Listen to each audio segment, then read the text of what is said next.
ये आज का पहला प्रश्न रहेगा कि बिहार राज्य की सीमाएं कितने भारतीय राज्यों को स्पर्श करती है? 2, 3, 4 या फिर 5? बताएंगे। जो हमारी सीमाएं हैं, है ना, कितने भारतीय राज्यों को स्पर्श करती है? सभी बताएंगे। इसका सही उत्तर क्या होगा?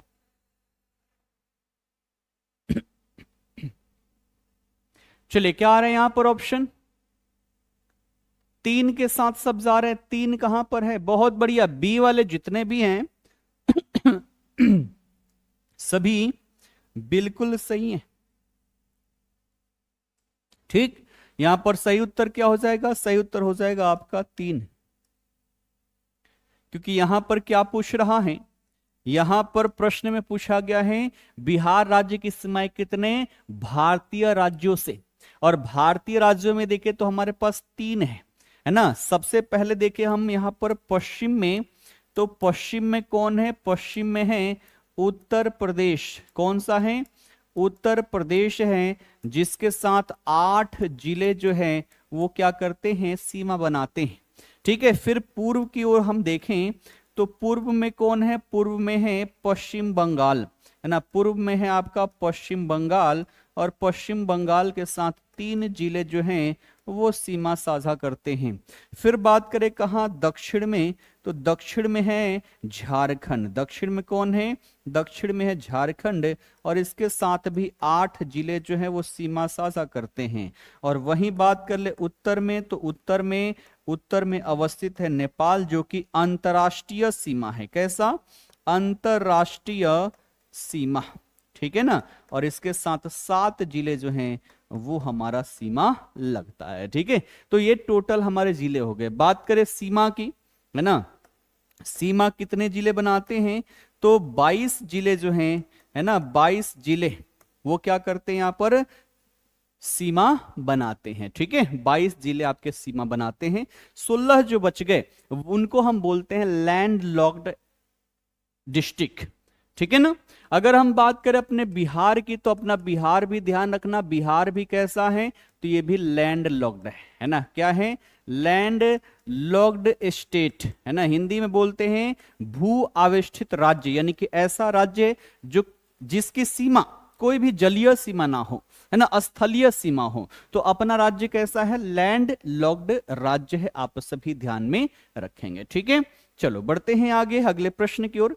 टॉपिक वाइज अपनी अब चलेगी आज से। ध्यान रखना, लगातार आप सभी को क्या करना है? सेशन से बने रहना है, क्योंकि एक दिन अगर छोड़े तो शायद एक टॉपिक आपका क्या हो जाएगा? गायब हो जाएगा। इसलिए आपको एक भी क्लास मिस नहीं करनी है। ठीक है, अगले देखो कि बिहार के राजकीय प्रतीकों के संबंध में निम्नलिखित में से कौन सा मिलान सही नहीं है? राजकीय पशु दे रखा है बैल, राजकीय पक्षी गौरैया, राजकीय वृक्ष पीपल, राजकीय पुष्प पलाश। बताएंगे।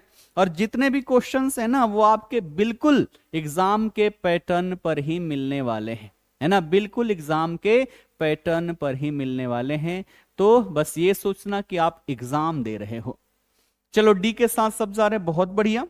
अगर हम बात करें राजकीय पशु की, तो वो क्या है? हमारा बैल। ये तो हमारा क्या है? बिल्कुल सही है। राजकीय पक्षी हमारी कौन सी है? गौरैया है। राजकीय वृक्ष की बात कर ले तो पीपल है ना। 2013 से पहले क्या था? वो था आपका रीछ, और इस बार के बिहार दरोगा में रीछ ऑप्शन दिया था, बैल दिया ही नहीं था। इतना महान यहां पर पेपर सेट करने वाला, पता ना कौन से जमाने का पेपर सेट करके आया था वो। ठीक है ना। अगर गलत उत्तर है यहां पर, तो वो है हमारा राजकीय पुष्प। राजकीय पुष्प जो है वो क्या है? वो है हमारा गेंदा। ठीक है, गेंदा जो है वो क्या है? वो है हमारा राजकीय पुष्प। मैरी गोल्ड जो है वो राजकीय पुष्प है। पलाश की बात करें तो पलाश जो है ये झारखंड का, कहां का? तो झारखंड का राजकीय पुष्प है पलाश। आप सभी ध्यान रखोगे। इसके अलावा देखें, राजकीय भाषा अगर आप सभी से पूछ दे, क्या पूछ दे? राजकीय भाषा बता दो भैया। तो राजकीय भाषा क्या है? राजकीय भाषा है हमारा हिंदी। ठीक है, और दूसरा राजकीय भाषा अगर पूछ दे तब आप क्या बताओगे? तब आप बताओगे यहां पर उर्दू। ठीक है, उसके बाद से भाषा की अगर बात आ जाए तो जो हमारा मैथिली है, है ना, मैथिली भाषा है, बिहार का इकलौता ऐसा भाषा है जिसे 7वीं अनुसूची, है ना, संविधान की भाषा किसमें है, 7वीं में, 8वीं में, 8वीं में है ना, संविधान की 8वीं अनुसूची जो है उसमें क्या किया गया है, इसे शामिल किया गया है। कब किया गया था, तो 2003 में। ये सारी चीजें आप ध्यान में रखोगे, ठीक है, क्लियर। बढ़िया, आगे अगला प्रश्न देखो। अगला कह रहे हैं कि बिहार राज्य के ऐतिहासिक गठन के संदर्भ में निम्नलिखित कथनों पर विचार कीजिए, है ना। अब यहां पर स्टेटमेंट है, स्टेटमेंट के आधार पर आप सभी इसका उत्तर दीजिएगा, ठीक है, आप सभी यहां पर उत्तर दीजिएगा।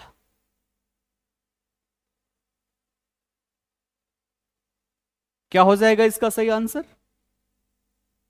हाँ करेंगे, कुछ भी नहीं छूटेगा, बस आपको इस सेशन से रेगुलर जुड़े रहना है, ठीक है ना।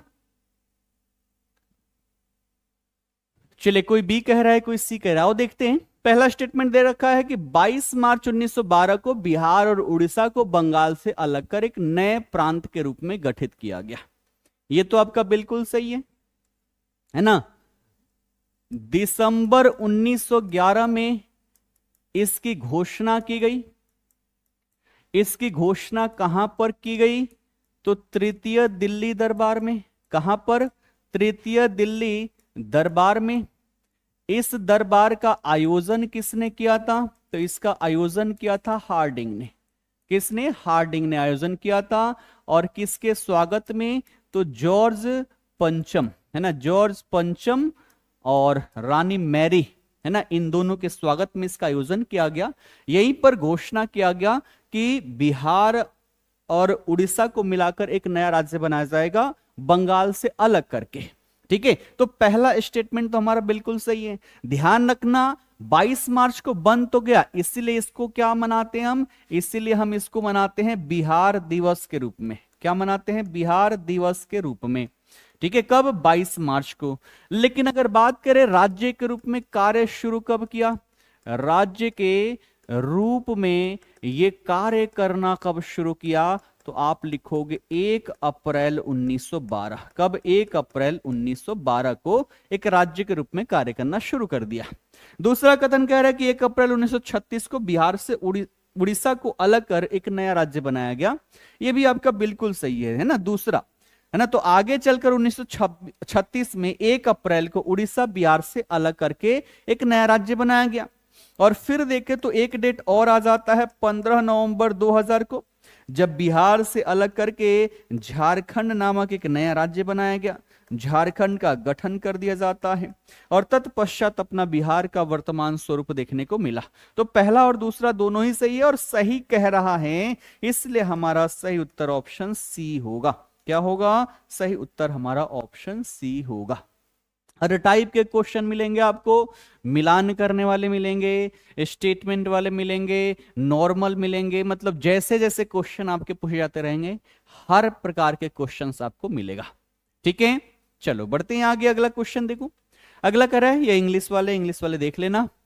बिहार का अक्षांशीय विस्तार क्या है ना, बिहार का अक्षांशीय विस्तार क्या है? ऑप्शन आप सभी के समक्ष हैं, सभी लोग इसका सही उत्तर बताएंगे, है ना।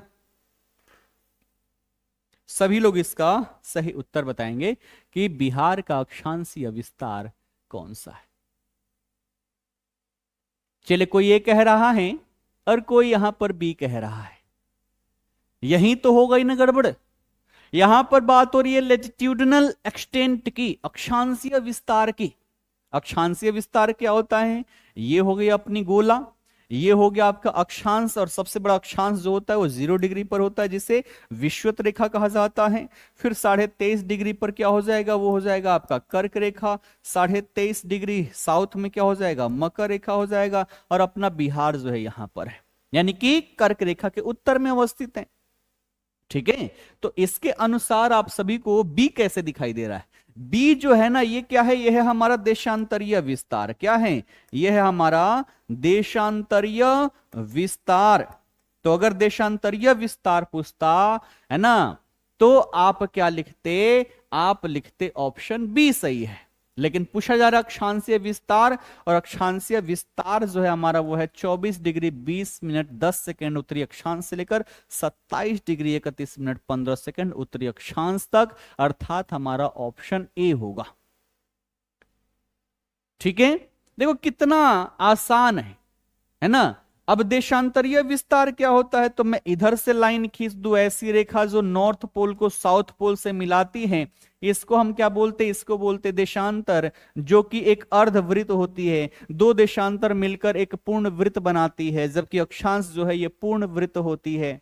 ठीक है, इसकी संख्या को लेकर भी पूछता है, तो इसकी अक्षांश की टोटल संख्या कितनी हो जाती है, पृथ्वी पर अक्षांश की संख्या कितनी हो जाती है, ये कई बार क्वेश्चन पूछा गया है आपके एग्जाम में। तो आप कितना जोड़ते हो यहां पर, तो 90 उधर 90 उधर, यानी कि 180। ठीक है, 180 और एक हो गया 0 डिग्री यानी कि 181, लेकिन 181 नहीं है, नॉर्थ पोल पर 90 डिग्री और साउथ पोल पर 90 डिग्री, ये रेखा ना होकर क्या है, बिंदु है। अर्थात दो हम माइनस कर लेते हैं, 179 संख्या हो जाती है अक्षांशों की। कितनी हो जाती है, कितनी हो जाती है, 179 हो जाएगी ये टोटल अक्षांशों की संख्या। ठीक है, क्यों होगी ये भी बता दिया, एक ये 0 डिग्री वाला बढ़ गया और ये दोनों क्या हो गया, ये दोनों बिंदु है, रेखा नहीं है ना, इसलिए हम दो माइनस कर लेते हैं, 179। 189 वाला कौन है भैया, हाँ हाँ बिल्कुल, आंसर थोड़ा सा समय लो लेकिन सही दो, गलत मत करो, ठीक है ना। चलो अब बात कर ले कि अपना बिहार है कहां पर, है ना, अपना बिहार है कहां पर, तो आप लिखोगे कर्क रेखा के उत्तर में, कहां, कर्क रेखा के उत्तर में। ठीक है, उसके बाद बात कर ले कौन सा, भारतीय मानक समय रेखा, है ना, इंडियन मीन टाइम, है ना, या इंडियन स्टैंडर्ड टाइम लिख लो, आईएसटी। तो इससे कहां, तो इससे हम पूर्व में अवस्थित हैं, भारतीय मानक समय रेखा से पूर्व में, कर्क रेखा से उत्तर में हम अवस्थित हैं। गंगा के विशेष संदर्भ में पूछे तो मध्य गंगा के मैदान में, तब क्या लिखोगे, आप लिखोगे मध्य गंगा के मैदान में, कहां पर, मध्य गंगा के मैदान में। अगर हिमालय के संदर्भ में लिखे तो हिमालय के क्या लिखोगे, दक्षिण में। जैसे भी क्वेश्चन पूछे वैसे आपको उत्तर दे देनी है, ठीक है ना, क्लियर है। और बढ़ते हैं आगे, अगला क्वेश्चन देखो, अगला करे सूची 1 जिसमें जिला है को सूची 2 उसकी विशेषता है उससे सुमेलित कीजिए और नीचे दिए गए कुट का प्रयोग कर सही उत्तर चुनिए। सूची 1 में दे रखा है पश्चिम चंपारण, शिवहर, रोहतास, पूर्णिया, और सूची 2 जो कि विशेषता है यहां पर दे रखा है सबसे छोटा जिला क्षेत्रफल के आधार पर, सर्वाधिक साक्षरता दर, सबसे बड़ा जिला क्षेत्रफल के आधार पर, सबसे कम साक्षरता दर, और इसके आधार पर आप सभी को उत्तर देना है। देखो कितने आसान आसान क्वेश्चन है, लेकिन मजा आ जाएगा, हर टाइप के क्वेश्चन में आपको रिवाइज करवा दूंगा, है ना, कथन कारण वाले भी लेकर आऊंगा, टेंशन मत लो, ठीक है ना। चलो ए के साथ सब जा रहे हैं ना, सभी ए के साथ जा रहे हैं, उत्तर मुझे भी नहीं पता है ना, क्योंकि डायरेक्टली देख के तो मैं उत्तर बता नहीं सकता हूं, मैच करते हैं। अगर बात करें पश्चिम चंपारण की, तो ये क्षेत्रफल के दृष्टिकोण से सबसे बड़ा जिला है, यानी कि ए का हो गया 3। शिवहर की बात करें तो क्षेत्रफल के दृष्टिकोण से सबसे छोटा जिला है, रोहतास सबसे साक्षरता वाला है, और पूर्णिया सबसे कम साक्षर है, यानी कि ए का 3 कहां है भैया, ए का 3 इसमें भी है, इसमें भी है, ये दोनों क्या हो गए, ये दोनों हो गए खत्म। उसके बाद है बी का 1, बी का 1 दोनों में है ना, सी का 2, सी का 2 ये हो गया, डी का 4, अर्थात हमारा ऑप्शन ए जो है यहां पर क्या होगा, सही उत्तर होगा, ठीक है ना। तो यहां पर ऑप्शन ए हमारा सही उत्तर हो जाएगा। आप सबको पता है कि क्षेत्रफल के दृष्टिकोण से सबसे बड़ा जिला जो है वो पश्चिम चंपारण है, इसके बाद से गया आ जाता है ना, सबसे छोटा जो है वो शिवहर है, ठीक है। रोहतास की साक्षरता दर सबसे ज्यादा है, पुरुष साक्षरता दर भी सबसे ज्यादा है, महिला साक्षरता दर भी सबसे ज्यादा है, और सम्मिलित रूप से देखें तो भी हमारा साक्षरता दर सबसे ज्यादा है, लगभग 74% के आसपास है 2011 की जनगणना के अकॉर्डिंग, और सबसे कम जो है पूर्णिया का कितना, 51% के आसपास है। तो इस आधार पर हमारा ऑप्शन ए जो होगा ये बिल्कुल सही उत्तर होगा। आओ अगला प्रश्न देखो कि बिहार विधानमंडल के संबंध में निम्नलिखित कथनों पर विचार करें। पहला दे रखा है कि बिहार में द्विसदनीय विधानमंडल है, और दूसरा है कि बिहार विधानसभा में सीटों की संख्या 245 है, जबकि विधान परिषद में 75 सीटें हैं। इसके आधार पर आपको असत्य चूज करना है, बताएं क्या होगा इसका सही उत्तर।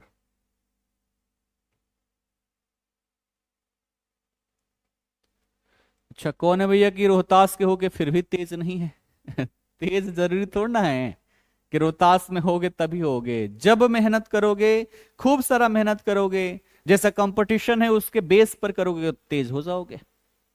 चलो, कोई ए कह रहा है, कोई बी कह रहा है, कोई डी कह रहा है, इतना आंसर कैसे हो सकता है? एक ही तो होगा कोई। आओ देखते हैं, पहले कथन पढ़ो। पहला है कि बिहार में द्विसदनीय विधानमंडल है, बिल्कुल सही। भारत में टोटल 6 ऐसे राज्य है जहां पर द्विसदनीय विधान मंडल है। और ये कई बार क्वेश्चन आपसे पूछा गया है। इन 6 में से अपना एक प्यारा बिहार भी है, द्विसदनीय है, यानी कि एक कहलाता है विधानसभा और दूसरा जो है कहलाता है विधान परिषद। ठीक है, विधानसभा के लिए 243 सीटें हैं, जबकि विधान परिषद के लिए कितनी है? 75। तो 243 और 75 सीटें हैं। यहां पर 245 दे रखा है, यहां 75 है, यानी कि आंशिक रूप से गलत है, मतलब गलत ही है। तो दूसरा स्टेटमेंट क्या हो गया? गलत हो गया। और पूछ रहा है कि असत्य कौन सा है, तो असत्य केवल 2 है, अर्थात यहां पर ऑप्शन बी हो जाएगा।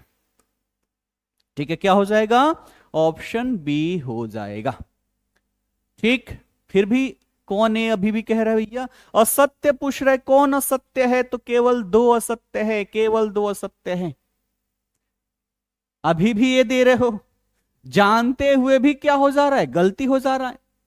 और ये तभी होता है जब अच्छे से समझो ना, यहां ध्यान ना दो, यहां ध्यान नहीं दिए तो फिर गड़बड़ हो जाएगा, और यही हमें एग्जामिनेशन हॉल में नहीं करनी है। ठीक है ना? और बढ़ते हैं आगे, अगला क्वेश्चन देखो। अगला कह रहे कि समुद्र तल से बिहार की औसत ऊंचाई कितनी है?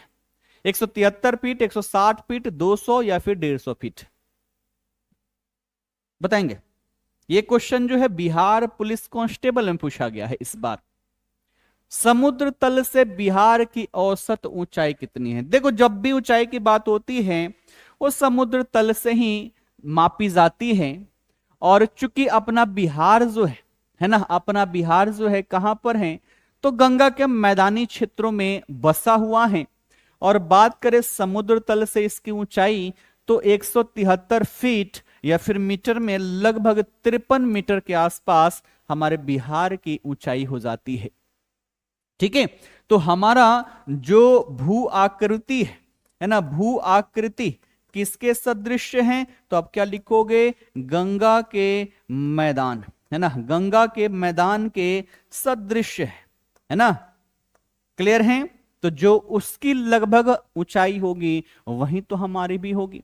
तो अगर मीटर में पूछे तो 53 मीटर हो जाएगा, फीट में पूछे तो 173 फीट हो जाएगा। ठीक, लेकिन अगर पूछ दे कि बिहार की समुद्र से दूरी कितनी है, क्या पूछ दे? समुद्र से बिहार की दूरी कितनी है? तो हमारा सबसे पास का समुद्र कौन सा है? वो है हमारा बे ऑफ बंगाल, बंगाल की खाड़ी। ठीक है, तो ये लगभग हमारा कितना है? 200 किलोमीटर। और कौन सा? बे ऑफ बंगाल।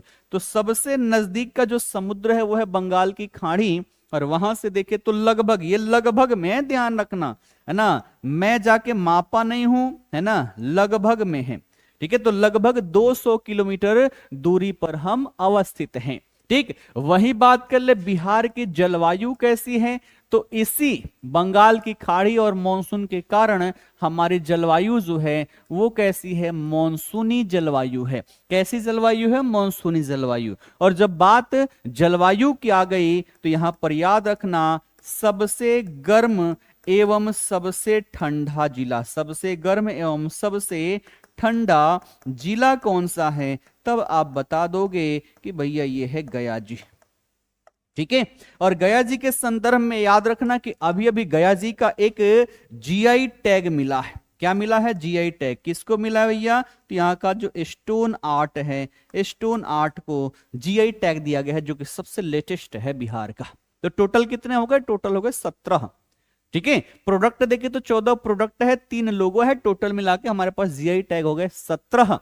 ठीक है, तो 17 में से 17वां जो है वो कौन सा है? स्टोन आर्ट है। यही गया जी में देखा जाए तो सबसे बड़ा क्या बनाया गया है? रबर डैम बनाया गया है। क्या बनाया गया है? तो सबसे बड़ा रबर डैम यहीं पर बनाया गया है। कौन सी नदी पर यह पूछा जा चुका है? तो यह बनाया गया आपके फल्गु नदी पर। कौन से? तो फल्गु नदी पर बनाया गया है रबर डैम। ठीक है, है तो डेटा बहुत सारी, सब मिलेगी धीरे धीरे। और बढ़ते अगले प्रश्न की ओर। निम्नलिखित में से कौन सा जिला नेपाल के साथ अंतरराष्ट्रीय सीमा साझा नहीं करता है? Which of the following districts does not share an international border with Nepal? और ऑप्शन है आपका सीतामढ़ी, मधुबनी, पूर्णिया या फिर अररिया। बताएंगे। इसका तो पूरा मैंने आप सभी को रटवा रखा है। ठीक है, नेपाल यानी कि पप्पू सीम सूप में, रिया के लिए किन, याद आ गया सबको। अब सभी यहां पर सी के साथ जा रहे हैं। अब देखो, ये है अपना प्यारा बिहार।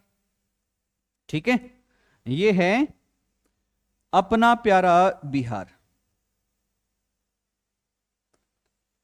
और बिहार के उत्तर में है नेपाल, और नेपाल के साथ कितने 7 जिले सीमा साझा करते हैं। तो इसका ट्रिक हमने याद किया था ना, पप्पू यानी कि सबसे पहले पश्चिम चंपारण, ठीक है, उसके बाद से पूर्वी चंपारण पप्पू, उसके बाद सीम यानी कि सीतामढ़ी, ठीक है, म यानी कि मधुबनी, पप्पू सीम, सूप में यानी कि सुपौल, ठीक है, रिया के लिए यानी कि अररिया, और फिर जो बच गया वो बच गया आपका किशनगंज। ठीक है, तो यही तो 7 जिले हैं, यही तो 7 जिले हैं जो नेपाल के साथ सीमा साझा करते हैं। बात करें पूर्णिया की, तो पूर्णिया आपको यहां देखने को मिलेगा, इधर है आपका वेस्ट बंगाल, इसके साथ 3 जिले सीमा साझा करते हैं। इसमें एक हो गया कटिहार, एक हो गया पूर्णिया, है ना। तो एक क्या हो गया पूर्णिया, एक हो गया आपका कटिहार, ठीक है, एक क्या हो गया एक हो गया आपका कटिहार। तो पूर्णिया जो है ये किसके साथ, ये वेस्ट बंगाल के साथ सीमा साझा करता है, ना कि नेपाल के साथ। बाकी सीतामढ़ी, मधुबनी, अररिया ये सभी के सभी नेपाल के साथ सीमा साझा करने वाले जिले हैं। अब बात आ गई जिलों की, तो बाकी के जिले भी याद कर लो, है ना, बाकी के जिले भी यहां पर याद कर लो। इधर क्या है, इधर है उत्तर प्रदेश के साथ 8 जिले, है ना। सबसे पहले पश्चिम चंपारण, तो यहां पर हमने क्या किया था, इधर से नीचे से रोक भोक, यानी कि सबसे पहले क्या हो गया रोहतास, है ना, रोक कैमूर, ठीक है, भोजपुर, है ना, भोक, है ना, तो बक्सर, और फिर हो गया आपका भोजपुर। उसके बाद क्या कह रहा है अपने दोस्त को, दोस्त अब एक्सप्रेशन दे रहा है कि भैया करे तो करे क्या, तो क्या बता रहा है, आइडिया दे रहा है, बगल में बोतल गिरा था ना, आइडिया दे रहा है सीसा घोप, यानी कि यहां पर हो गया आपका सारण, यहां पर हो गया सीवान, यहां पर हो गया गोपालगंज, और फिर हो गया आपका पश्चिम चंपारण। तो इसके साथ 8 जिले, है ना, पश्चिम चंपारण, गोपालगंज, सीवान, सारण, भोजपुर, है ना, बक्सर, कैमूर और रोहतास, 8 जिले हो गए। उसके बाद से बात करें यहां पर कौन है, दक्षिण में है आपका झारखंड, और झारखंड के साथ भी कितने 8 जिले। और इसका ट्रिक तो आप कभी भूले ही नहीं, है ना, बाबू वाली बात थी, बाबू सोना वाला, है ना, मना रहा है अपनी बीवी को, है ना, क्या कह रहा है कि रो और गा न जा बाबू भाग के, कहां कटिहार। तो रो यानी कि रोहतास, और यानी कि औरंगाबाद, रो और गा यानी कि गया, न जा यानी कि नवादा, जमुई, न जा बाबू यानी कि बांका, भाग के, है ना, भाग के भागलपुर, कहां कटिहार। तो ये 8 जिले जो हैं वो झारखंड के साथ सीमा साझा करते हैं। ठीक है, रिवीजन हो गया सबका, याद हो गया होगा सबको, ठीक है ना। तो आओ बढ़ते हैं आगे, अगला क्वेश्चन देखो कि 2011 की जनगणना के अनुसार बिहार के जनसांख्यिकी आंकड़ों के बारे में निम्नलिखित कथनों पर विचार करें। पहला दे रखा कि जनसंख्या के आधार पर बिहार भारत का दूसरा सबसे बड़ा राज्य है, और दूसरा कह रहे कि जनसंख्या घनत्व के मामले में बिहार भारतीय राज्यों में तीसरे स्थान पर है, और कह रहे कि उपरोक्त कथनों में से कौन सा सही है। बताएंगे इसका उत्तर क्या हो जाएगा।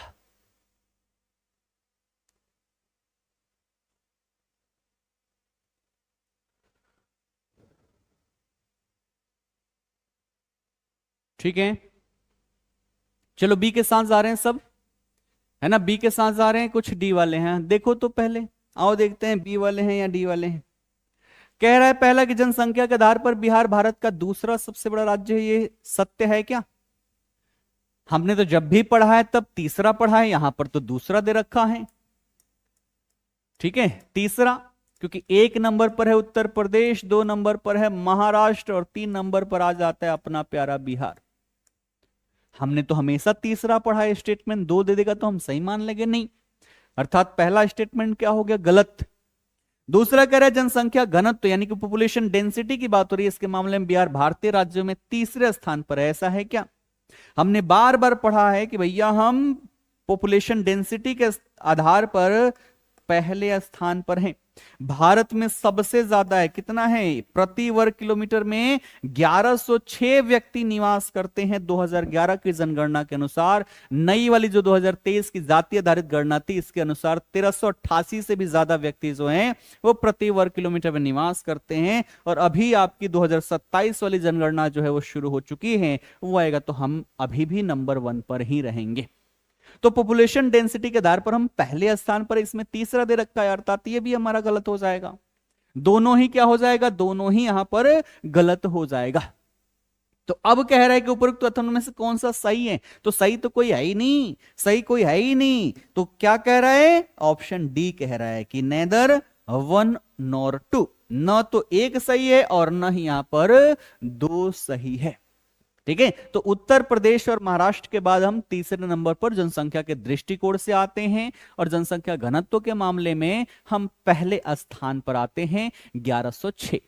कुल जनसंख्या कितनी है? तो हमने कई बार पढ़ा है 10,40,99,452 है ना। अगर हम बात करें कुल जनसंख्या, ठीक है, अगर हम यहां पर बात करें अपने बिहार की कुल जनसंख्या की, तो 2011 के अनुसार कितना है? 2011 के अनुसार 10,41,00,000, ठीक है, इतना है। और ये पूरे भारत का कितना है? तो है ना 8.6% से भी ज्यादा है ना, 8.6% से भी क्या है? ज्यादा है। तो कुल क्षेत्रफल हमारे पास कितना है? भारत के कुल क्षेत्रफल का 2.86% ही हमारे पास क्या है? क्षेत्रफल है।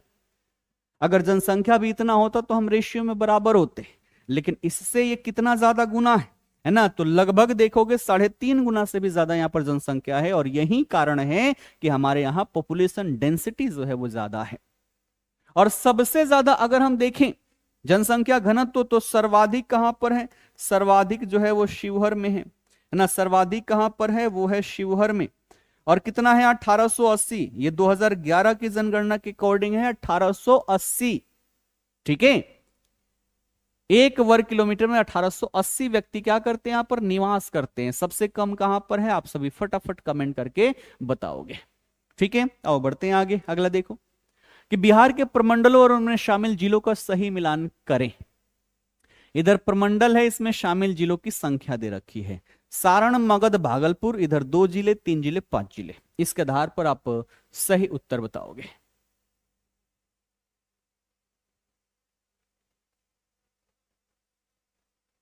चलिए, हवलदार बैच जो है पूर्णतः सिलेबस आपका बिहार पुलिस वाला है, तो बिहार पुलिस बैच से जुड़े हो तो ठीक है, फाउंडेशन बैच से जुड़े हो तो ठीक है, नहीं तो बहुत जल्दी बैच आपको देखने को मिलेगा जो कि कंबाइंड होगा आपका, है ना। बिहार पुलिस की भी तैयारी हो जाएगी, हवलदार की भी हो जाएगी।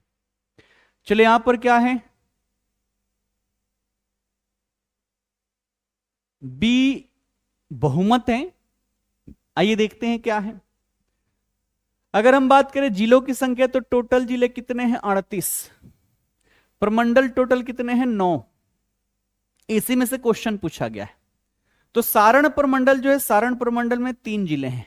कौन कौन से? तो सारण प्रमंडल में है एक तो सीवान, दूसरा हो जाएगा गोपालगंज, और तीसरा जो हो जाएगा वो खुद यहां पर सारण हो जाएगा, ठीक है। मगध प्रमंडल की बात करें तो मगध प्रमंडल में कितने हैं? 5 जिले, है ना। मगध प्रमंडल में टोटल देखें तो 5 जिले। कौन कौन से? गया, जहानाबाद, नवादा, अरवल और औरंगाबाद। ये 5 जिले जो हैं ये मिलकर जो प्रमंडल बनाते हैं उन्हें कहते हैं मगध। और भागलपुर की बात करें तो भागलपुर जिलों की संख्या के आधार पर सबसे छोटा प्रमंडल है। 2 ही जिले हैं इसमें, एक तो बांका है और दूसरा जो है वो क्या है? वो है आपका भागलपुर, ठीक है। तो ये हो गया हमारे यहां पर मैचिंग। आओ यहां पर मैच करते हैं। ए का 2, ए वाले तो बहुत सारे लोग थे, कहां गए? है ना। उसके बाद बी वाले सबसे ज्यादा थे, तो ए का 2 हो गया, यहां पर भी है, यहां पर भी है। ए सी तो खत्म हो गया।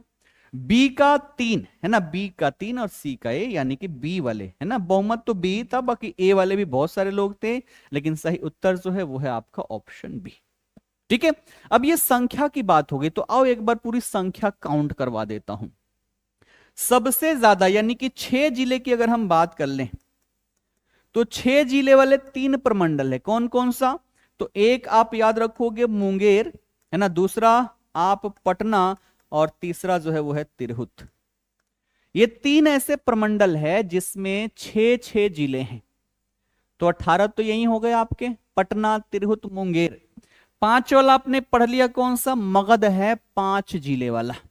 तो 18 और 5 काउंट करवा देता हूं, आ जाओ। 18 5 कितने हो गए? तो ये हो गए आपके 23 है ना, कितने हो गए? ये हो गए आपके 23। ठीक, 4 वाले भी हैं क्या? बिल्कुल। अगर 4 जिले की बात करें तो 4 जिले में कौन है? 4 जिले में है पूर्णिया। ठीक है, 4 जिले में कौन है? 4 जिले में है पूर्णिया, किशनगंज, कटिहार है ना, किशनगंज, कटिहार, अररिया और पूर्णिया, ये चारों मिलाकर एक प्रमंडल बनाते हैं जिसे पूर्णिया कहते हैं। तो अब कितने हो गए? ये हो गए आपके 27। अब कितने बच गए?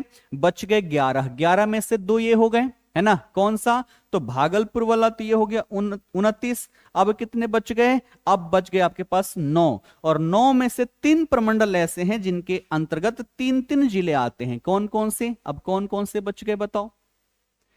3 वाला कौन कौन सा बच गया, फटाफट तो बताओ।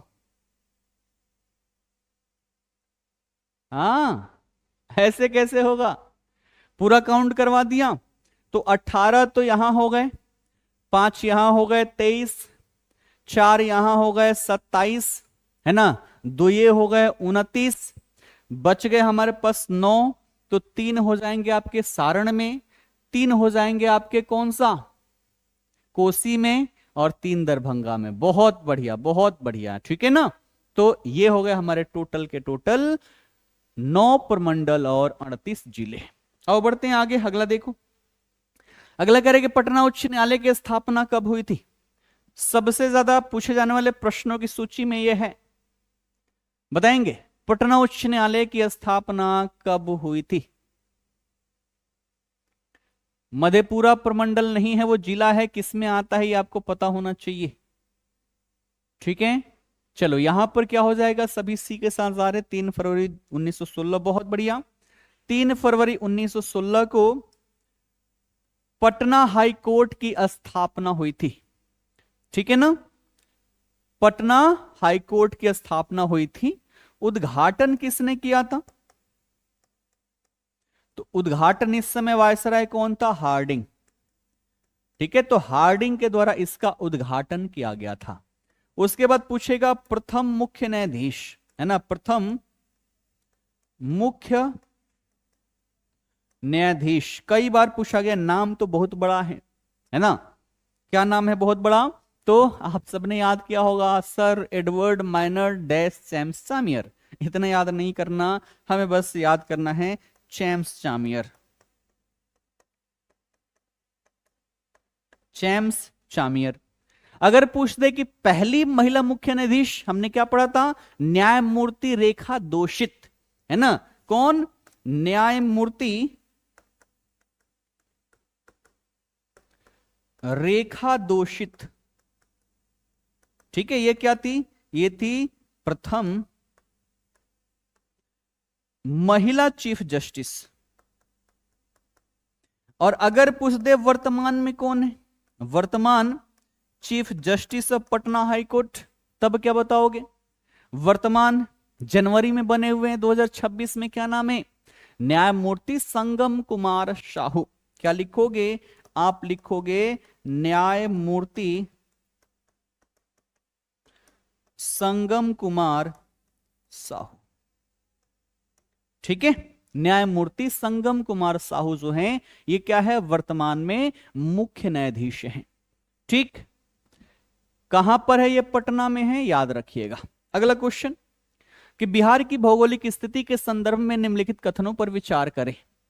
पहला दे रखा कि उत्तर से दक्षिण तक बिहार की लंबाई 345 किलोमीटर है और पूर्व से पश्चिम तक बिहार की चौड़ाई 483 किलोमीटर है। क्या होगा इसका सही उत्तर? कह रहा है उपरोक्त कथनों में से कौन सा सही है? बताएं।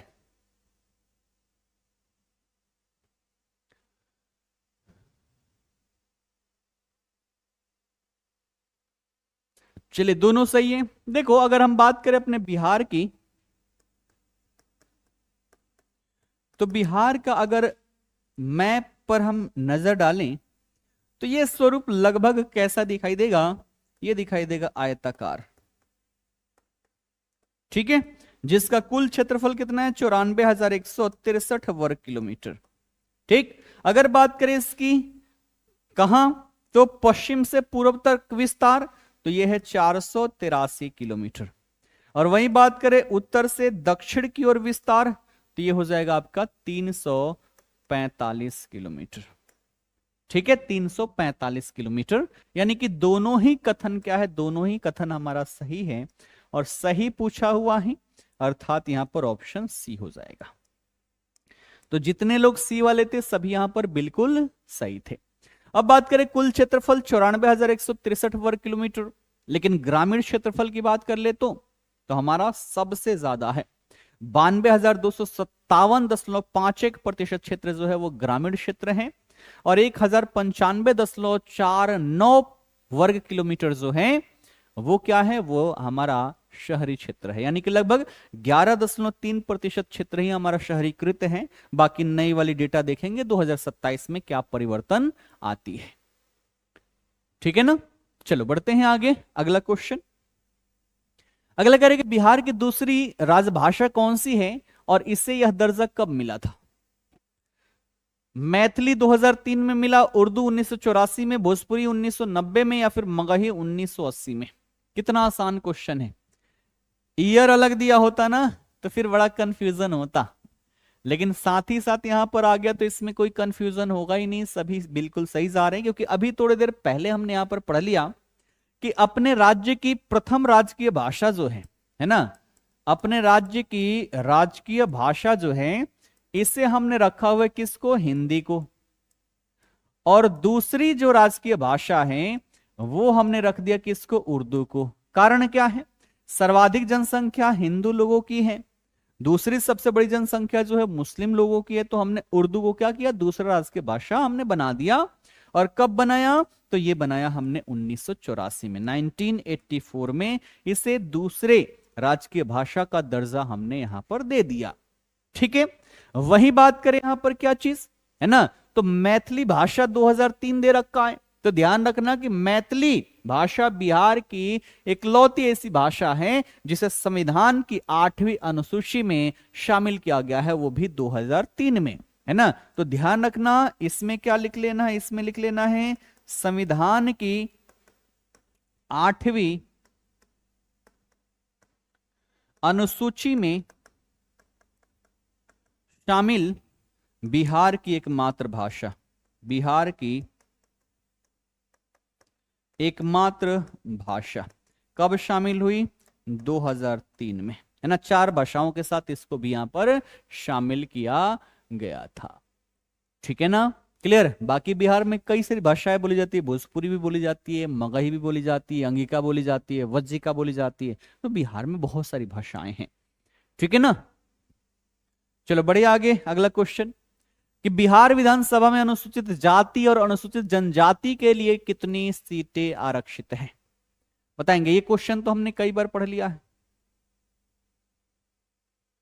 कौन है भैया जो उर्दू में लिख रहा है,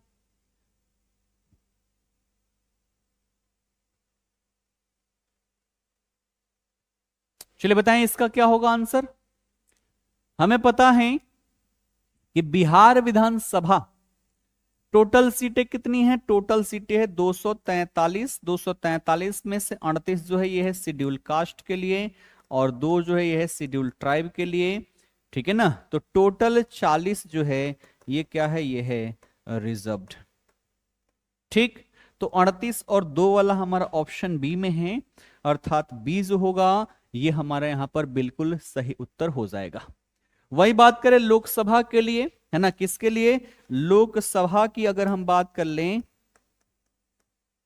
तो लोकसभा के लिए टोटल 40 सीटें हैं, जिसमें से 6 सीटें जो हैं वो क्या है, आरक्षित हैं, है ना, 6 सीटें जो हैं वो क्या हैं, लोकसभा में आरक्षित हैं। कौन कौन सा, गोपालगंज, हाजीपुर, समस्तीपुर, खगड़िया, गया और सासाराम, है ना, ये जो 6 सीटें हैं ये लोकसभा में आरक्षित है। किसके लिए, शेड्यूल कास्ट के लिए। बात करें विधान परिषद और राज्यसभा तो यहां पर आरक्षण का कोई भी प्रावधान नहीं है। ठीक है, यहां पर आरक्षण नहीं होता। तो आरक्षण आपको कहां में, तो जनता के सदन में ही देखने को मिलेगा। ठीक है, क्लियर, बढ़िया। आगे अगला देखो, अगला कह रहा है कि बिहार के कुल क्षेत्रफल और भारत के कुल क्षेत्रफल में इसके हिस्से के संबंध में सही विकल्प चुने। बताएंगे इसका आंसर क्या होगा। क्षेत्रफल और वो भारत के कितने प्रतिशत भाग पर अवस्थित हैं, ये यहां पर पूछा जा रहा है। बताएंगे। चलो, कोई ये कह रहा है, कोई बी कह रहा है, हो गया कंफ्यूजन। अभी थोड़ी देर पहले ही समझाया था। अगर बात करें बिहार का क्षेत्रफल तो ये तो बिल्कुल सही है, ये दोनों तो खत्म है। 94,163 वर्ग किलोमीटर हमारा क्या है, क्षेत्रफल है। और अभी थोड़ी देर पहले बताया कि ये भारत के कुल क्षेत्रफल का, है ना, भारत के कुल क्षेत्रफल का 2.86% भाग पर अवस्थित है। अर्थात ऑप्शन ए दिख रहा है ना सीधे सीधे, उसके बावजूद भी बी वाले कैसे गलती कर सकते हो। ठीक है, तो कुल क्षेत्रफल का कितना, 2.86%। और अभी हमने जनसंख्या भी देखा कि भारत के कुल जनसंख्या का 8.6% जनसंख्या जो है वो अपने बिहार में निवास करती है। और इस कारण से बिहार में जनसंख्या घनत्व तो सबसे ज्यादा है, सबसे ज्यादा लोग जो हैं, है ना, प्रति वर्ग किलोमीटर में बिहार में निवास करते हैं। और बिहार की घटना आप सभी ने सुना भी होगा, 2-3 दिन से बड़े चर्चे में है कि दिल्ली में एक नशे में धुत पुलिस वाले ने एक लड़के से जो डिलीवरी बॉय का काम करता था उससे पूछा कहां से हो। और जब डिलीवरी बॉय ने बताया कि भैया हम बिहार से हैं, बिहार का नाम सुनते ही पहले जितनी गंदी गालियां हो सकती उतनी गंदी गालियां देके और फिर उसको वहीं पर गोली मार दी जाती अपनी सर्विस रिवॉल्वर से। अब सोचो ये कहां तक सही है। शायद उसने कभी बिहार के बारे में पढ़ा नहीं और बिना पढ़े कैसे वो वहां पर चला गया, सर्विस में चला गया। सोचने वाली बात है। अगर बिहार का इतिहास पढ़ा होता, भारत का इतिहास पढ़ा होता तो बिहार के प्रति उसके मन में सम्मान होता। क्योंकि प्राचीन काल में अगर पूरे भारत के राजनीति का केंद्र अगर कोई रहा है तो बिहार रहा है। अगर हम बात करें सबसे बड़े विश्वविद्यालय की जहां पर लोग देश विदेश से पढ़ने के लिए आते थे तो वो अपने बिहार में था। लैंड ऑफ नॉलेज कहा जाता है। और अभी वर्तमान में बिहार के प्रति मानसिकता पूरे देश में ऐसी बनी हुई है कि क्या ही कहें। और इसमें कहीं ना कहीं अगर मैं किसी को जिम्मेदार मानता हूं तो वो है अपने बिहार के नेता। अगर उन्होंने इस आधार पर हमारी संरचनाएं विकसित की होती कि बिहार के किसी भी बच्चे को, किसी भी युवा को कमाने के लिए बाहर नहीं जाना पड़ता, तो क्या जरूरत है जाने की। कौन चाहता है कि अपने परिवार से, अपने घर परिवार से, अपने माता पिता से दूर रहे, अपने क्षेत्र से दूर रहे? कोई नहीं चाहता। मजबूरी में ही हम जाते हैं। और ऐसी स्थिति में ऐसी घटिया कृत्य कोई करे, कभी सुनते हो ना ये दूसरे राज्य वाले क्या कर रहे हैं, भगा रहे हैं। उन राज्य वालों को ये नहीं पता कि जिस दिन बिहार वाले अगर सब छोड़ के बिहार में चले आए ना, पूरी बिहार की अर्थव्यवस्था चौपट हो जाएगी। क्योंकि बड़े से बड़े पोस्ट पर भी बिहार के ही लोग हैं और छोटे से छोटे काम करने वाले लेबर क्लास के भी हैं, वो भी बिहार के हैं। अगर दोनों हट जाए ना, अर्थव्यवस्था हिल जाएगी। लेकिन ये बात किसी को समझ में आता नहीं है। ठीक है, ऐसी ऐसी घटनाएं हो रही है ना, कहें तो कहें क्या। और इसमें जिम्मेदार अगर कोई है तो हमारे बिहार के नेता है। बिहार के नेता हैं, वो हमेशा चाहते हैं कि हाँ हम दूसरे राज्यों में जाएं और जाकर वहीं पर अपना काम धंधा ढूंढें। बिहार में कुछ ना करेंगे ये लोग। आओ बढ़ते हैं आगे अगले प्रश्न की ओर। अगला कह रहे हैं कि जनगणना 2011 के अनुसार बिहार के लिंगानुपात के संबंध में निम्नलिखित कथनों पर विचार करें। पहला है कि बिहार का सामान्य लिंगानुपात 918 महिलाएं प्रति 1000 पुरुष हैं और बिहार का शिशु लिंगानुपात 935 है। इसके आधार पर बताना है कौन सा सही है। कौन सा सही, आप सभी उत्तर देंगे। ठीक है, चलो कोई सी कह रहा है, कोई बी कह रहा है। देखो लिंगानुपात क्या होता है, प्रति 1000 पुरुषों पर महिलाओं की संख्या। और 2011 की जनगणना की बात करें तो इसके अनुसार हमारा 918 है, यानी कि हमारा पहला कथन जो है वो सही है। 918 यानी कि 82 पुरुषों के लिए महिला नहीं है ना। तो इतने लोग अविवाहित ही यहां पर जीवन व्यतीत करेंगे। ठीक है। शिशु लिंगानुपात यानी कि 0 से 6 वर्ष की आयु के बीच की बातें की जाती है ना, इसको बोलते हैं शिशु लिंगानुपात। और इसमें देखें तो नया वाला क्या है हमारा शिशु लिंगानुपात 2011 के अनुसार 935 है, अर्थात ये भी क्या है, ये भी बिल्कुल सही है। और सही पूछ रहा है तो सही हमारा क्या हो जाएगा, ए और दो दोनों, है ना, 1 और 2 दोनों सही है, अर्थात सी हमारा सही उत्तर हो जाएगा। बात करें यहां पर लिंगानुपात की। ठीक है, तो लिंगानुपात जो है, लिंगानुपात सबसे पहले कई बार पूछा गया है कि सर्वाधिक किसका है, तो सर्वाधिक जो है वो है गोपालगंज का, है ना, किसका है, गोपालगंज का। कितना है, 1021। और ध्यान रखना सारण जिला में, है ना, सारण प्रमंडल में जितने भी जिले हैं, चाहे सीवान की बात कर ले, सारण की बात कर ले, गोपालगंज की बात कर ले, सबका अगर सेक्स रेशियो देखे तो सबसे बेहतर है ना, सबसे बढ़िया सेक्स रेशियो यहीं का देखने को मिलेगा, 1021 है। और सबसे कम जो है वो है मुंगेर का, है ना। न्यूनतम अगर कहें तो न्यूनतम किसका है, न्यूनतम है मुंगेर का। कितना है, इसका है 876, है ना। तो न्यूनतम जो है वो मुंगेर का है, कितना है, 876 है। सर्वाधिक अगर बात करें शिशु लिंगानुपात की तो इसमें कौन आगे निकल जाता है, इसमें निकल जाता है किशनगंज, है ना। तो शिशु लिंगानुपात में अगर सर्वाधिक पूछे कि इसके अनुसार सर्वाधिक किसका है शिशु लिंगानुपात में, तब आप लिखोगे किशनगंज। ठीक है, किशनगंज। ठीक है ना। चलो बढ़ते हैं आगे अगले प्रश्न की ओर। निम्नलिखित में से कौन सा जिला उत्तर प्रदेश और झारखंड दोनों राज्यों के साथ अपनी सीमा साझा करता है, कैमूर, औरंगाबाद, रोहतास या फिर बक्सर। अभी हमने पूरे जिलों के बारे में पढ़ा है ना, तो अब गलती यहां पर होनी नहीं चाहिए। हमें क्या करना है, वो जिला बताना है जो उत्तर प्रदेश और झारखंड दोनों के साथ सीमा साझा करता हो। चलो सी के साथ सब जा रहे हैं, सी रोहतास, बहुत बढ़िया। अभी हमने देखा कि रोहतास जो है, रोहतास जिला ये कहां, तो ये उत्तर प्रदेश, है ना, ये यूपी और प्लस में, है ना, झारखंड दोनों के साथ सीमा साझा करता है। ठीक है, उसके बाद से हमने देखा कौन सा, पश्चिम चंपारण। पश्चिम चंपारण जिला जो है ये नेपाल और प्लस में उत्तर प्रदेश के साथ सीमा साझा करता है। फिर हम बात कर ले किसका, कटिहार की। कटिहार जो है ये वेस्ट बंगाल प्लस झारखंड के साथ सीमा साझा करता है। ठीक है, कितने हो गए, 3 हो गए। चौथा कौन सा बच गया भैया, है ना, पश्चिम चंपारण, किशनगंज, है ना। तो अगर हम बात कर ले यहाँ पर किशनगंज की, तो किशनगंज जो है ये नेपाल और नेपाल के साथ साथ वेस्ट बंगाल के साथ सीमा साझा करता है। तो ये 4 जिले ध्यान रखना दिमाग में। ठीक है, अगला देखो, अगला कह रहे सूची 1 को सूची 2 से सुमेलित करना है। सूची 1 में प्रमंडल दे रखा है, सूची 2 में मुख्यालय दे रखा है। इधर है तिरहुत, कोसी, सारण, मगध, इधर है सहरसा, मुजफ्फरपुर, गया, छपरा। और इसके आधार पर सही उत्तर बताना है कि कौन से प्रमंडल का क्या मुख्यालय है।